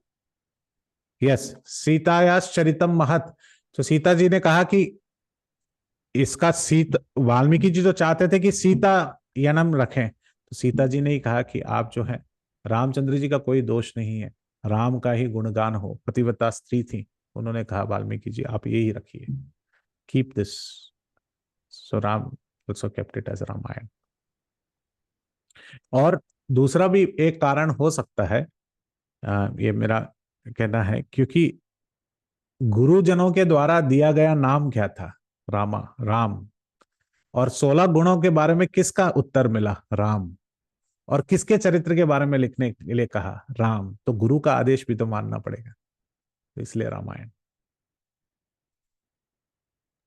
ओके, मुझे मैंने सुना था एक जगह कि अयन का मतलब होता है यात्रा, तो रामायण का मतलब हुआ राम की यात्रा। तो ऐसे या भी समझ सकते हैं। राम की यात्रा बिल्कुल सही। और मगर ज्यादा जो है अयन यानी कि लेजेंड, यानी कि उनकी कथा, उनकी गाथा जो है वो भी जो है अयन माना जाता है।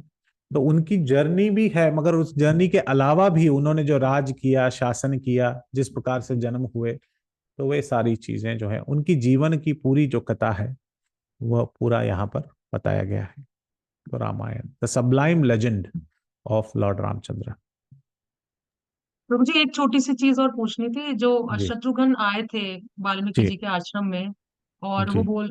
तब सीता माता गर्भवती थी, तो उनको हम्म लवणासुर को मार के आने में इतना समय लग गया कि वो उनका जन्म भी हो गया लव कुश का, वो बड़े भी हो गए और वो गाने लगे कथा, तो इतना समय गया उसमें वो हम्म। लवणासुर को मारने में।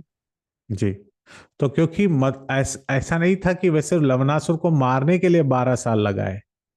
जगह अगर आप जाएं मथुरा के उस प्रदेश में, मधुवन, महावन इत्यादि इस जगह पे, तो आपको पता चलेगा कि किस प्रकार से उस समय पर शासन भी, वहां का शासन भी जो है शत्रुघ्न करते थे। यानी कि त्रेता युग में शत्रुघ्न जी का शासन था।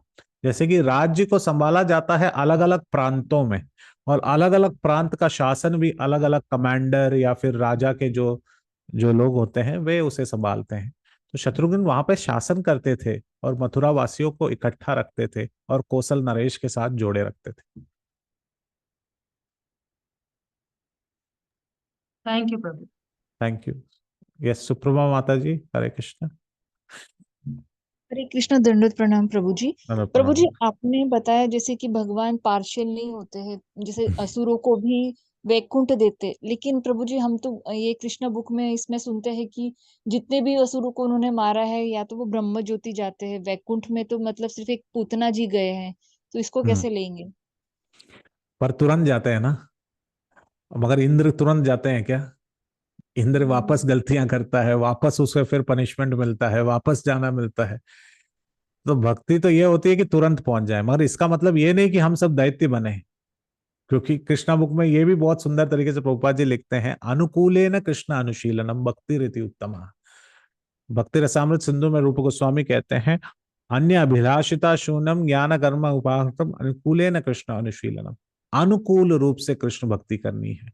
कृष्ण के लिए जो अनुकूल है, ये सब प्रतिकूल कार्य कर रहे हैं, ये अनुकूल कार्य कर नहीं रहे हैं, मगर जो प्रतिकूल कर रहे हैं उन पे भी कृपा बरसा रहे हैं।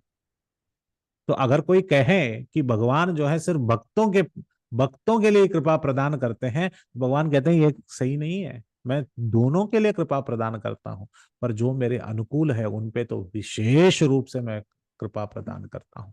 इसको इस प्रकार से हमें समझना चाहिए कि भगवान जो है, सब भगवान के बच्चे ही हैं।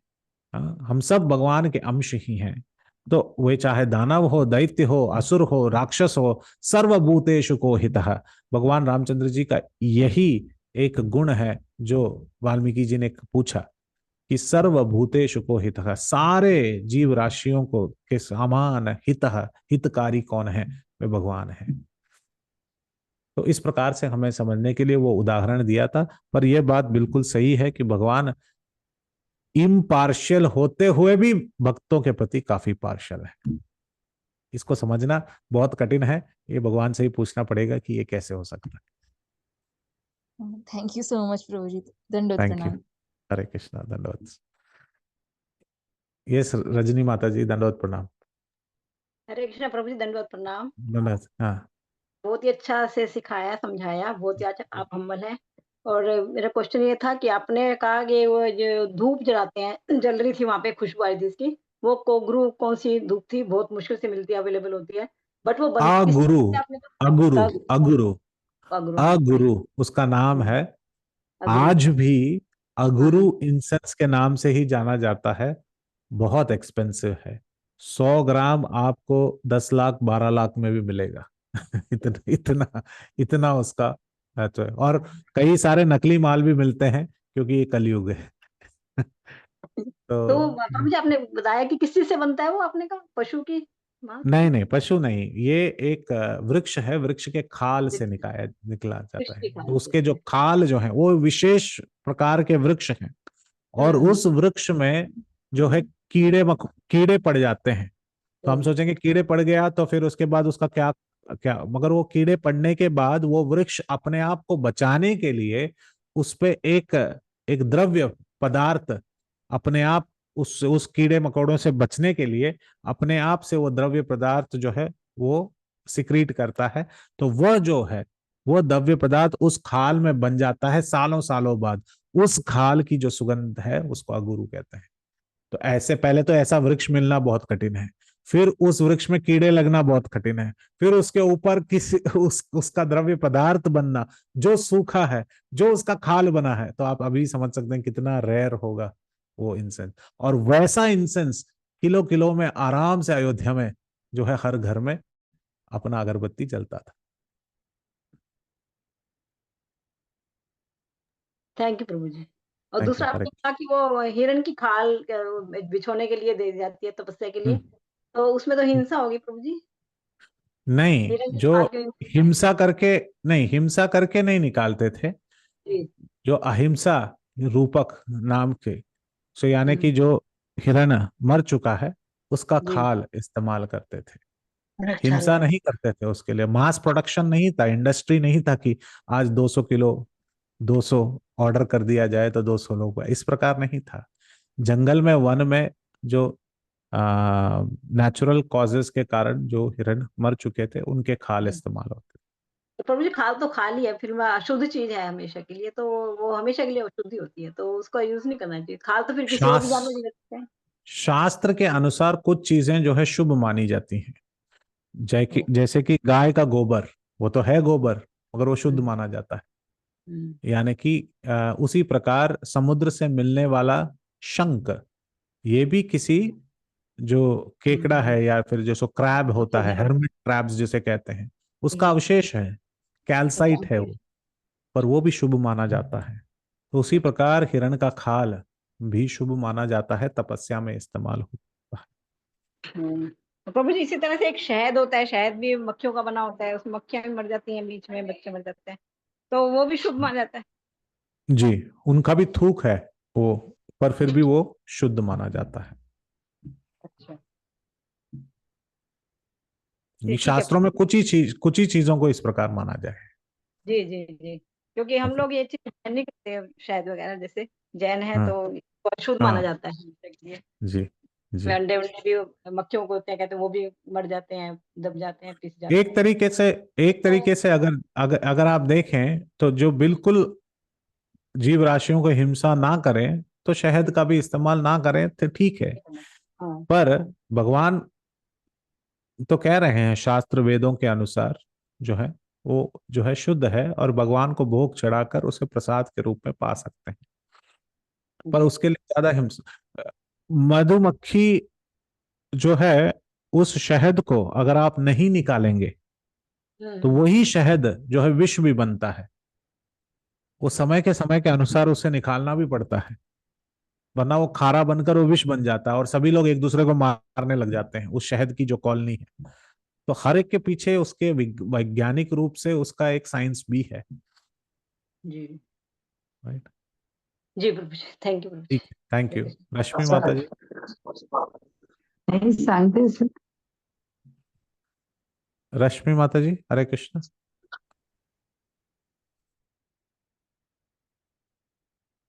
ओके, मैं भी रश्मि माता जी आप म्यूटेड हैं। यस। हाँ जी, हरे कृष्णा प्रभु जी, दंडवत प्रणाम। हरे कृष्ण, दंडवत प्रणाम हाँ, माता जी। प्रभु जी बहुत अच्छा आप बता रहे हैं और बहुत बारीकी से आप मतलब समझा रहे हैं, तो बहुत आनंद आ रहा है। तो प्रभु जी जैसे आज की अभी आपने कहा थोड़ी देर पहले कि भगवान जो है वो अपनी कृपा सब पर बरसाते हैं, जी। मतलब दैत्यों पर भी बरसाते हैं और भक्तों की तो बात ही छोड़ दीजिए। हम्म। तो प्रभु जी मेरा आपके साथ एक बात डिस्कस करना चाह रही थी कि हम्म। राधा कुंड है ना जहाँ पे जी गोवर्धन जी राधा कुंड जहाँ पे संगम स्थल है, उसके जी। पास ही ना एक हमारे प्रभु जी हैं, अपने इस्कॉन के प्रभु जी हैं। तो हम्म। वो मतलब बहुत भक्ति करते हैं, हर एकादशी हम्म। को निर्जला रखते हैं। हम उनको पिछले 5-6 साल से जानते हैं, मतलब बहुत ज्यादा भक्ति करते हैं।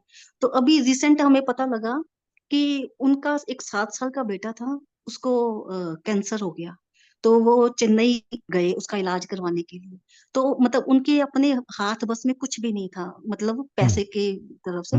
फिर भी उन्होंने 30-40 लाख रुपया उसके ऊपर लगाया, पता नहीं वो पैसा कैसे इकट्ठा किया उन्होंने। और उसके बाद भी बच्चा नहीं बचा उनका। तो प्रभु जी हमारा मन जो था बहुत ज्यादा विचलित हुआ। अभी हम 2-3 दिन पहले उनसे मिलके आ रहे हैं, तो बहुत मन विचलित था। तो वहीं पे ही राधा कुंड में ना एक और हमारे एक सीनियर रहते हैं, तो हमने उनके साथ बात डिस्कस करी। तो उन्होंने कहा कि ये उनके पिछले जन्मों का कर्म है, ये उनका फल जो है वो उनको ये मिल रहा है। तो प्रभु जी हम लोग जब ये सुनते हैं कि जब हम हरे कृष्ण महामंत्र बोलते हैं, तो बोलते बोलते ही मतलब उनका हमारे वो जो क्रियामान है या जो हमारे पिछले कर्म है वो हमारे नष्ट होने शुरू हो जाते हैं। तो चलो वो मानव थे, मनुष्य थे, उनको मतलब उनको पिछले जन्मों का फल मिल गया। लेकिन प्रभु जी अब हरिदास ठाकुर हैं जो नामाचार्य हैं, है ना, और शायद वो नारद मुनि का रूप है, मेरे दिमाग से एकदम से स्लिप कर गया है। तो प्रभु जी उनको क्यों 22 बाजारों में पीटा गया, इतने इतने बड़े होने के बाद भी। और मैं सच बताऊं प्रभु जी, जब मैं उनके बारे मतलब है ये बात तो मुझे बड़ी देर से मतलब मैं सुनती आ रही हूँ, लेकिन अभी रिसेंट उनका जो सुना हुआ था राधा कुंड वाले प्रभु जी का, तो मतलब मैं कितनी देर रोती रही कि मतलब ये नामाचार्य होते हुए भी उनको भी 22 बाजारों में पीटा गया। और गौरांग बिल्कुल प्रभु ने बाद में उनके ऊपर आए और उनको बचाने की कोशिश की। तो जी, ऐसा क्यों हुआ? ये बिल्कुल अच्छा सवाल है माता जी। मगर दोनों जो आपने जो एक तो है सत्य घटना, दोनों सत्य घटनाएं हैं, और उनमें से दोनों को अलग अलग तरीके से देखेंगे, दोनों को मिक्स नहीं करेंगे। पहली बात, जो आपने ये कथा सुना कि यह सत्य घटना सुनी कि जिस प्रकार से वो जो भक्त हैं वे अपने बालक की जो है ट्रीटमेंट कराना चाहते हैं, और आपने कहा कि किस प्रकार से हरे कृष्ण का तो भक्ति कर ही रहे हैं, तो उनका क्यों इतने सारा कष्ट हुआ। ये हमेशा सवाल हर भक्त के मन में रहता है, क्योंकि हम शास्त्र में पढ़ते हैं कि एक बार हरे कृष्ण कहने से हमारे सारे पाप धुल जाते हैं। तो प्रभु जी अभी कहते हैं हरे कृष्ण, और फिर कुछ वक्त लोग कहते हैं नहीं नहीं, वो शुद्धता जो है ना वो मन में पूरी तरह से परिशुद्ध होकर शुद्ध सत्व में आपको कहना है। तो प्रभु जी ये कंडीशन तो कहीं देखा नहीं था, ये ऐसा लग रहा है कि वो मार्केटिंग वाला कंडीशन है, ऊपर एस्ट्रिक्स डाल के नीचे टर्म्स एंड कंडीशंस अप्लाई। हाँ, ये वैसा तो नहीं है। तो वह इस प्रकार नहीं, इसको कैसे समझें कि एक बार हरे कृष्णा बोलने से सारे पाप धुल जाते हैं, इसको कैसे समझें। ये आचार्यगणों ने बहुत सुंदर तरीके से इसकी व्याख्यान की है, और ये हमें समझना बहुत अनिवार्य है, और ये समझकर आप उसको उस चीज में आप रिलेट कर पाओगे। आप समझिए जैसे कि एक आदमी बंदूक लेकर खड़ा है आपके सामने, और आप वो शोले का जो है, जो आपका जो विलन था ना, उसको याद कीजिए। उसके पास एक बंदूक था, उसमें गोलियां थी, और उसके पेट में भी एक बहुत बड़ा बेल्ट था जिसमें बहुत सारी गोलियां रखी हुई, आपने देखा होगा। हाँ, ऐसा barrel gun, double barrel gun, जहां पर आपने बंदूक रखी है। और समझ लीजिए आप सामने खड़े हैं, अभी उस गन में, उस बंदूक में 6 गोलियां हैं, और उसके कमर में बांधा हुआ है, उसके पास बहुत सारे और भी जो गोलियां हैं वो उसके कमर में बांधा हुआ है। ये कमर में बांधे हुए कर्म को कहते हैं, ये कमर में बांधे हुए गोलियों को कहते हैं हम कर्म, जो हम लेने वाले हैं। अभी 6 का 6 ही गोली जो है बंदूक में है। तो इसका मतलब यह है कि अगर इस गोलियों को कर्म के साथ अगर आप जोड़ा जाए, तो हर एक के जीवन में कुछ कर्म होते हैं जिसके वजह से वो इस दुनिया में आता है। पर वो पूरा अपना संग्रह, कर्म के संग्रह को लेकर नहीं आता, पूरी पोटली लेकर नहीं आता। उस पोटली से सिर्फ एक छोटा सा भाग लेकर बोलता है कि इतनी बड़ी पोटली मैंने जमा की है, मगर वो पूरा उसमें से 100 ग्राम लेकर आता हूं, क्योंकि पूरा लेकर आऊंगा तो जी ही नहीं पाऊंगा। तो भगवान बोलते हैं सिर्फ 100 ग्राम लेकर आओ भाई, और इस 100 ग्राम लेकर 10, 15, 20 इत्यादि 2 लाख 3 लाख कितना भी आपको वापस पुनर्जन्म लेना है, उस कर्म की पूरी पोटली आपको समाप्त करनी है। तो क्या हो रहा है, अभी एक बहुत बड़ी पोटली है, उसमें से 100 ग्राम लेकर आए हैं। जिस प्रकार एक बहुत गोलियों का बरसात होने वाला है, उसमें से 6 गोली उस बंदूक के अंदर है। आप समझ रहे हैं मेरी बात, है ना रश्मि माता जी। अभी क्या हुआ, अभी क्या हुआ कि उसने बंदूक देखकर, वो विलन जो था उसने बंदूक चला दिया, अब गोली चल रही है, आप सामने हैं, तभी आपने कहा हरे कृष्णा। अभी देखिए कमाल क्या होता है, जब आपने कहा हरे कृष्णा तो उसके कमर में जो जितनी भी गोलियां थी तुरंत अदृश्य हो गए, यानी कि जो पोटली भर के रखा था जिसमें से 100 ग्राम लेकर आए, वो पोटली तुरंत नष्ट हो गया। अच्छा प्रभु जी, वो चला गया, वापस जन्म नहीं लेना? बोला नहीं लेना, समाप्त हो गया, वो पोटली खत्म। अब प्रभु जी इसमें जो 6 गोली थे उसका क्या हुआ? 5 गोली भी चले गए, 1 गोली तो अभी हवा में है, उसके बीच में आपने कहा है हरे कृष्णा, तो 5 गोली जो बंदूक में है वे भी खत्म। अभी जो गोली आने आ रहा है आपके प्रति वो अदृश्य नहीं हो रहा है। प्रभु जी क्यों? क्योंकि अगर वो भी अदृश्य हो गया ना माता जी, तो आप कभी अगली बार हरे कृष्णा नहीं बोलेंगे। कृष्ण चाहते हैं कि आप उनकी भक्ति में जुड़े रहें।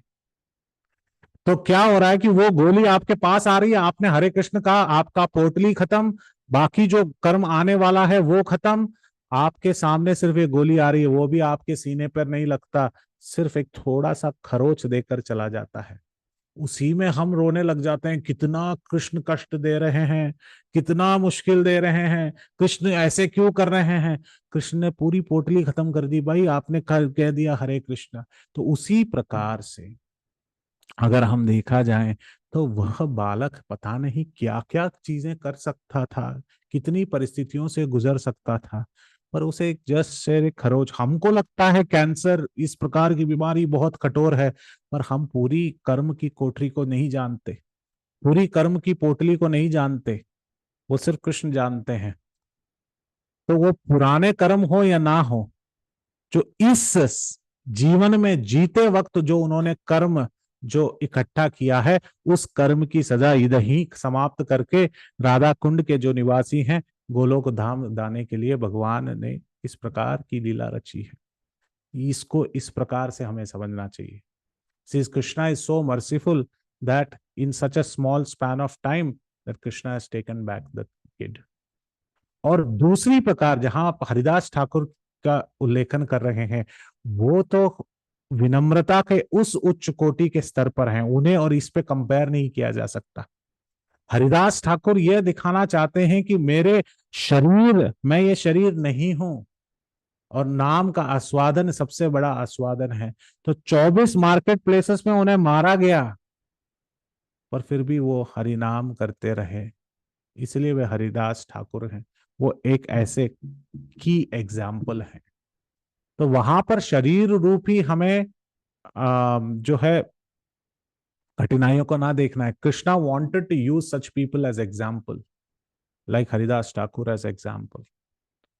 तो इसको इस प्रकार से समझना चाहिए माता जी कि हर बार हम जब हरे कृष्णा कृष्ण कृष्ण हरे हरे, हरे राम राम राम हरे हरे, चाहे परिहास के रूप में चाहे मजाक के रूप में ही क्यों ना कहें, जिस प्रकार से हम कहते जाते हैं तो उसी प्रकार हमारे सारे कर्म नष्ट हो जाते हैं, समाप्त हो जाता है तुरंत।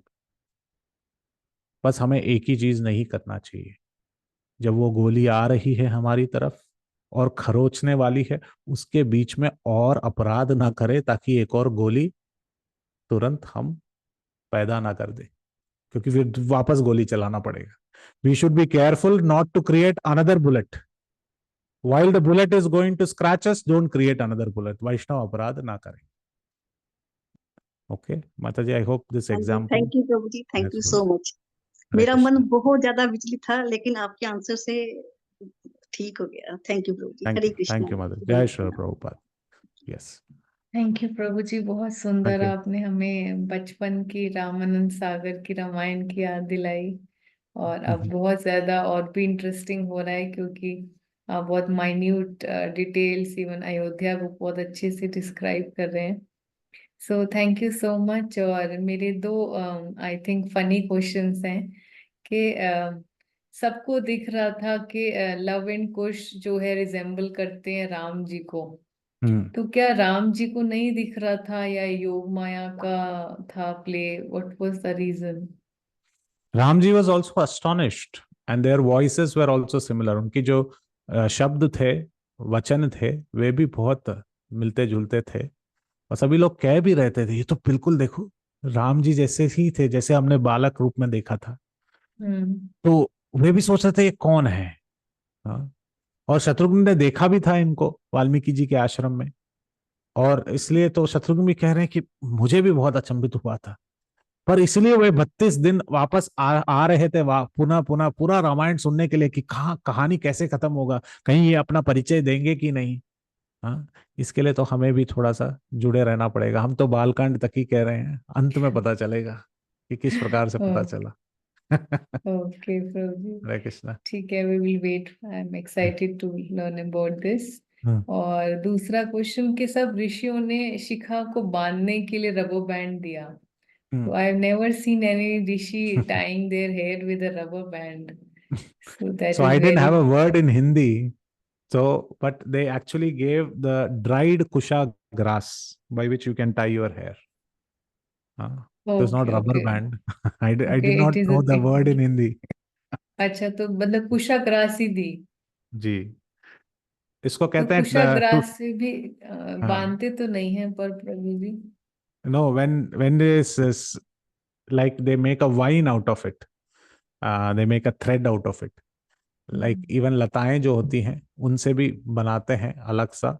And when they are ascetics, when they are munis, उनके जट को बांधने के लिए कोई कारण, they need something to tie their hair. So for that they used to give some vines and creepers. So it's called as the tuft band. In English they translate like that. तो उसको शिखा, अभी हिंदी में पता नहीं उसका क्या अर्थ है। I don't know the okay Hindi side of it. Okay, Hare Krishna. thank you Prabhuji, today was my lucky day. In the morning I heard your Vrindavan Ramya Sthan, और अभी शाम को Ramayan. So thank you Prabhuji, thank thank you, you for thank all you the very much. nectar। Thank you. And I just have a small question कि आप ये वृंदावन की series और भी लेंगी भक्ति संगा ग्रुप में? हाँ, भक्ति संघ ग्रुप में Vrindavan still 4 or 6 classes are there which is talking exclusively about Braj. तो एक साइड रामायण ओके, राम तो एक साइड कृष्ण, दोनों जय प्रभुपाद जी ने जय हमें जो है आस्वादन करा है। हरे कृष्णा। जय।